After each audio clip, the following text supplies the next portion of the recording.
Aywa, you're Gabriel back again. Because Salam is organization. Here record. Producer Busam. Ekirbi IT Promotion Company. Selector Kuna Wanaku. Promoter Paul Bajar Tonanga. Abusam Jangai Loraton Jauri. And we'll let long and a dong, long, Jimmo by red dong of my dingo, dong, Gilbo, Dialmo, Gabriel, dong, keep power, young Melly.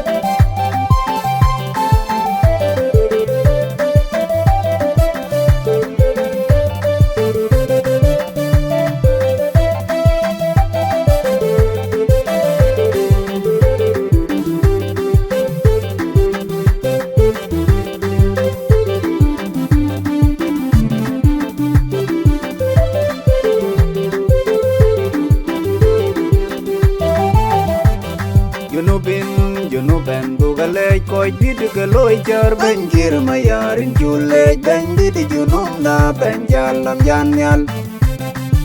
ben girin jule you know ben wada you know ben mada jin panaria gade ben chitin gereltin ben gir mayarin jule ben girine gir yuk de queen ge nur bai mer ben yin did bai kwadaran kalejin Kuyanan Google Benjamin Bolumil Benamilu Guir Jar Gubenda Queen Ding Gudakal Bajar Guir Junuba Bedigaloy Poton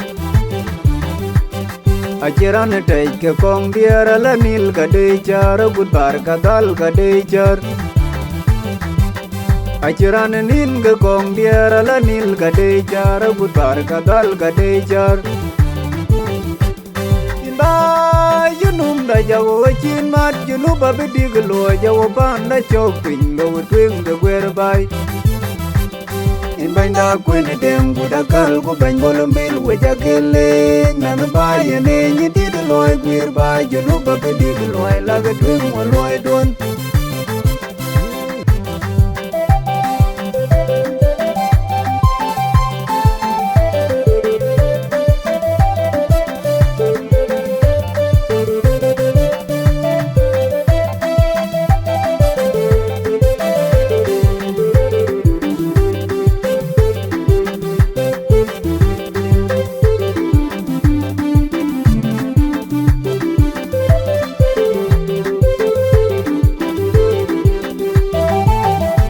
Wadaran galewe koi kwani junub ben Gawan jolo kwa jitoror jabunang ba junub burud ben we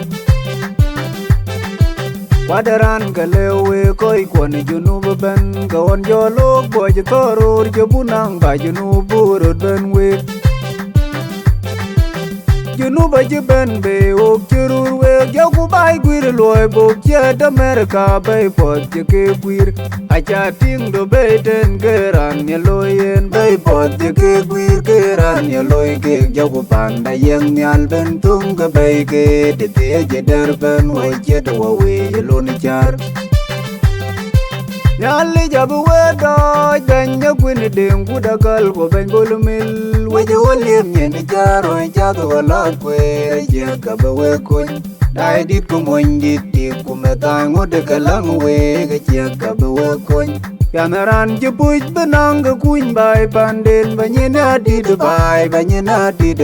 Na yeni ilej Yana bay begor gam begor jalui ka kuny bay Yana kerial de bay Yana bay yana nyedi de loy gwir bay Yin benda kwena ding laga dwing wo gwir jar Junuben dugalej koi didi ke loy jar Ben gir mayarin julej Ben didi junum da ben jalam janyal Ben girin jule, junuben wada, junuben mada Jin panaria gade ben chitin gereltin Ben gir mayarin jule, ben girine gir yuk de Queen ge nur bai mer ben nyidi de bai kwadaran kalejin Kuyanan dugalej Benjamin Bolumil Benamilu Guir Jar Gubenda Queen Ding Gudakal Bajar Guir Junuba Bedigaloy Poton Acheran take a kong dear Alanil Gadejar Goodbar Kadal Gadejar Achiran nin ga kong diara la nil ga de jar budbar ga dal ga de jar ba junum da jago chin mat junu ba bi ga lo jago ban da chok pin lo twing ga wer bai in bang da kuin dem gu da kal gu bang bolo mil we jagele nan ba ye ne ni di de loy wer ba junu ba bi ga loy la ga twing mo loy don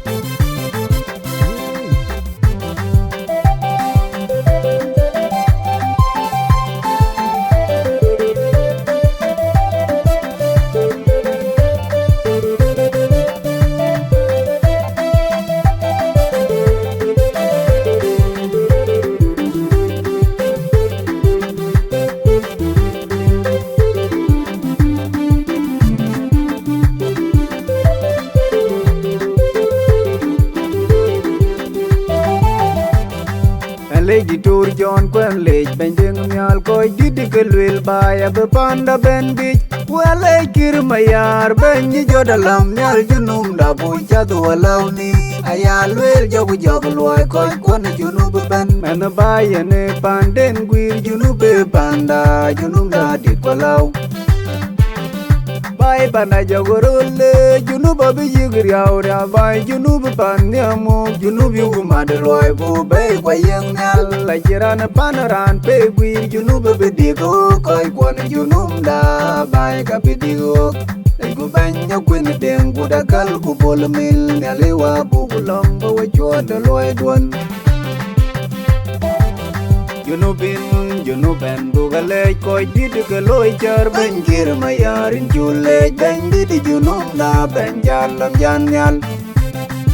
ben kirin jule junuben wada junuben mada jin panaria gade ben chitin gereltin ben kir mayarin jule ben kirine kir yugde kuin ge nur bay mer ben nyin didi bay kwadaran galejin Kuyanan bugale Benjamin bolumil bendan milu ya gwir jar ku benda kuin deng ku dakal ko je jar gwir junu ba bedi loy podon Achiran tay ke kong biara la nil ka de jar budbar ka dal ka de jar Achiran nin ke kong biara la nil ka de jar budbar ka dal ka de jar Junum da jago chin mat junu ba bi ga lo jago ban da chok pin lo twing ga wer bai in bang da kuin dem gu da kal gu bang bolo mil we jagele nan ba ye ne ni di de loy wer bai junu ba bi ga loy la ga twing mo loy don